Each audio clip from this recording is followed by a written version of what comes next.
Hello guys, आज हम बनाने जा रहे हैं स्पेशल आगरे का पेठा, वो भी पंछी नहीं, पंछी का छोटा भाई कंची। तो गाइस हमने कर लिया है डाइस, पेठे को छीला अच्छे से, फिर उसको हमने ऐसे बनाया, उसको एक एक डाइस में बनाया। अब उसको हम धोने जा रहे हैं। अब उसको अच्छे से वॉश करेंगे और याद रखना इसको फोक से हमें छेद करने। छेद से क्या होता है कि चूने का सारा पानी इसके अंदर चला जाता है। अब हम इसको धो रहे हैं चूने से। चूना स्पेशल है गाइस, इसको चूने से धोना है। चूने से धोने के बाद पानी उसका रात भर रखना है चूने का पानी के साथ, क्योंकि चूना क्या करता है, चूना उसको गर्म पका देता है गाइस। अब इसको हम चूने के बाद हमने एक दिन रात में रखा। अब रात में रखने के बाद उसको हम सुबह धो रहे हैं, अच्छे से वॉश किया गाइस। अब आती है गर्म पानी करने की, इसको अच्छे से बॉईल करेंगे, अच्छे से कम अच्छे से बॉईल करना है। बॉईल करने के बाद गाइस अब आती है चाशनी बनाने की। आप अपने अकॉर्डिंग चाशनी बना सकते हो, शुगर जैसे भी रख सकते हो। हम 1 कप शुगर ले रहे हैं, 1 कप कटोरी।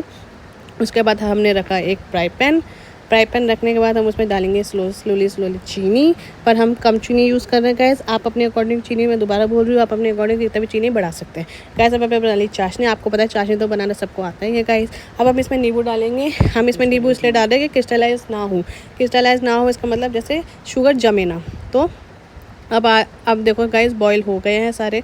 अब डालते हैं इसके अंदर, एक चाशनी में हम डालते हैं रोज़ वाटर के बाद अब हम डालेंगे इसमें रोज़ फ्लेवर।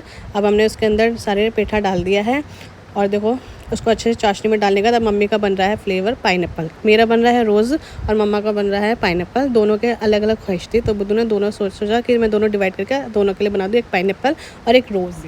ठीक है गाइस, और अब इसको चाशनी में डाल दिया। अब आती है बारी, जब तक वो चाशनी में उबल रहे हैं, और अब हम इसमें कर रहे हैं कोटिंग नारियल के बुरादे की। गाइस नारियल का बुरादा अच्छी क्वालिटी की लेना, ओके। अब इसको गरम इसलिए डाला क्योंकि ये अच्छे से कोटिंग हो जाए। आप ठंडा मत डालना गाइस, गरम ही डालना। गरम डालने से ये होता है कि नारियल अच्छे से कोट हो जाता है। देखो बुद्धू कैसे अच्छे से कोट कर रहा है एक एक करके।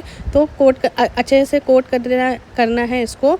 और अब आती है सर्व करने की, इसको बाउल के अंदर। अब हम इसको कर रहे हैं बाउल में सर्व, एक एक करके, क्योंकि देखो कितना प्यारा लग रहा है जो उसके ऊपर बुरादा अच्छे से कोट हो रखा है गाइस। तो ऐसे ही करना, आपको भी गरम डालना, ठंडे में बिल्कुल मत डालना गाइस। मैं आपको ये सीक्रेट बता रही हूँ। अब आती है पाइनएप्पल पेठे की। देखो पाइनएप्पल कितना अच्छा कलर आएगा इस पाइनएप्पल जैसा, है ना। तो अब इसको भी ऐसे हमने गरम डाला और अच्छे से नारियल के बुरादे से कोट किया। अब आते हैं प्लेट में सर्व करने की गाइस। अब दोनों को हमने, पाइनएप्पल और रोज़ फ्लेवर वाले पेठे को हमने सर्व कर दिया है प्लेट में गाइस। अच्छे से को तो प्यारे लग रहा है। अब आती है मेरी बारी गाइस। अब आपको तो पता ही है गाइस, मैं सबसे पहले टेस्ट करके बताऊंगी कैसे बना। अब मैंने उठाया पहले पाइनएप्पल और अब उठाया मैंने रोज़ वाला। मेरा वाला तो सबसे मस्त बना था और पाइनएप्पल भी मैंने अच्छा बनाया दोनों गाइस। Bye bye.